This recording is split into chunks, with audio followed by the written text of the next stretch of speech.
Hello everyone, আসসালামু আলাইকুম। সবাই কেমন আছেন? তো আজকে ওয়েলকাম টু তাহমিনাস ব্লগ। তো আজকে অনেক দিন পর আজকে নুডলস রান্না করবো, মানে প্রায় 2-3 দিন পর আজকে বাসার মধ্যে নুডলস রান্না করব। তো এই জন্য আমার যা যা লাগছে, তো আজকে কোকোলা এই নুডলসটা রান্না করব। তো এই জন্য 2টা ডিম নিয়ে নিলাম। আজকে বাসায় যেহেতু বাসার সাথে টমেটো সস ছিল না, এই জন্য টমেটো বেশি করে নিয়ে নিয়েছি। তো এই যে এখানে পানি বসিয়ে দিলাম, মানে নুডলসে পানি বসা দিয়েছি।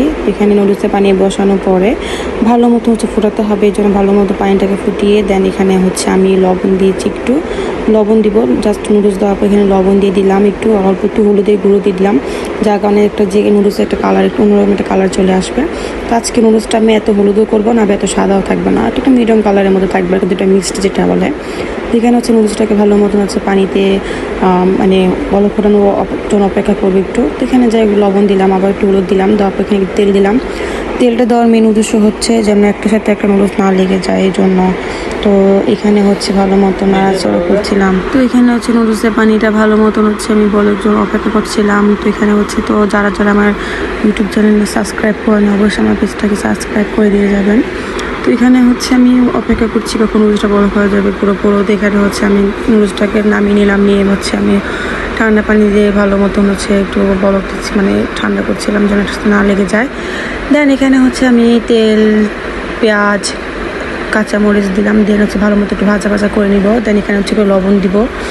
লবণ দেওয়ার পর যেহেতু আজকে আমি চেয়েছিলাম একবার যে আমি মাংস দিয়ে করবো, বাট বাসায় আজকে কেউ মাংস দিয়ে খাবে না, যার কারণে ডিম দিয়ে করতে হলো। তো এখানে লবণ দিয়ে দিয়েছি, লবণটাকে ভালো মতো একটু ভাজা করে নিলাম আর কি লবণটা দিয়ে। তো আসলে নতুন করে নুডলসের রেসিপি দেওয়ার কোনো কারণ নুডলস রান্না করতে সবাই পারে। তো আমি আজকে ইচ্ছে করে একটু কোকাকোলা নুডলসটা দিয়ে দিলাম রান্না করে, আপনাদের সাথে শেয়ার করলাম আর কি। তো নুডলস এই জিনিসটা সবাই রান্না করে, সবাই পারে মোটামুটি। তো যাই হোক, এখানে আমি টমেটো দিয়ে আবার একটু ভাজা করে নিব, একটু ভালো মতন যেন একটা কাঁচা যে গন্ধটা ওইটা চলে যায়। তো এখানে টমেটোটা একটু সিদ্ধ হওয়ার জন্য ভালো মতো তেল দিয়ে একটু ভেজে নিলাম। তারপর এখানে এক এক করে সবগুলো একটু হলুদ দিলাম, আবার একটু লবণ দিয়েছিলাম অবশ্য। এখানে হলুদ, ধনিয়া গুঁড়ো আর মরিচের গুঁড়ো দিয়ে দিলাম। তারপরে এই যে মরিচের গুঁড়ো দিয়ে দিলাম। তো ঝালটা আসলে যা মতন, যেহেতু আজকে আমার বাসায় বাচ্চা কিছু আছে, বাচ্চারাও খাবে। তো আমার বাসায় কিছু গেস্ট আসছে, তো ওদের জন্য আসলে মিললে এটা তো তারাই বলছিল আজকে মুরগির মাংস দিয়ে খাবে না, ডিম দিয়েই খাবে। তো যেহেতু বাচ্চা মানুষ সে তো করতে পারবে না, তো যাই কারণে মরিচটা কম দিলাম। তো এখানে 3টা নুডলসের মশলা দিলাম। দেন দেওয়ার পরে একটা ঢেলে দিলাম, এখানে আবার 2টা ডিম দিয়ে দিলাম। ডিম দেওয়ার পর ভালো মতন আবার একটু নাড়াচড়া করে নেওয়ার পর এখানে আমি দিয়ে দিব নুডলসটা। তো যেহেতু আমি ক্যামেরাম্যান, আমি আবার রাঁধুনি, তো যার কারণে ক্যামেরাটা ওভাবে দেখিয়ে কিছু দিতে পারছি না।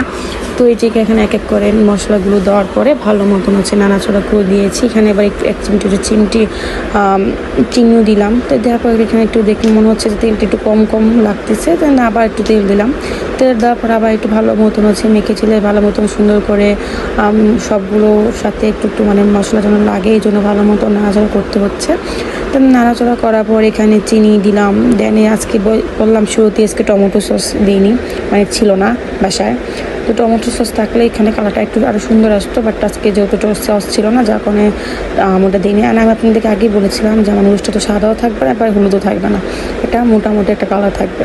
তো এই যে আমার নুডলসের কালারটাই আমি কথা বলছিলাম। তো যাই হোক, সবাই আমার পেজটাকে সাবস্ক্রাইব করে দিয়ে যাবেন, আমার পেজে সাবস্ক্রাইব অ্যান্ড লাইক দিয়ে যাবেন অবশ্যই।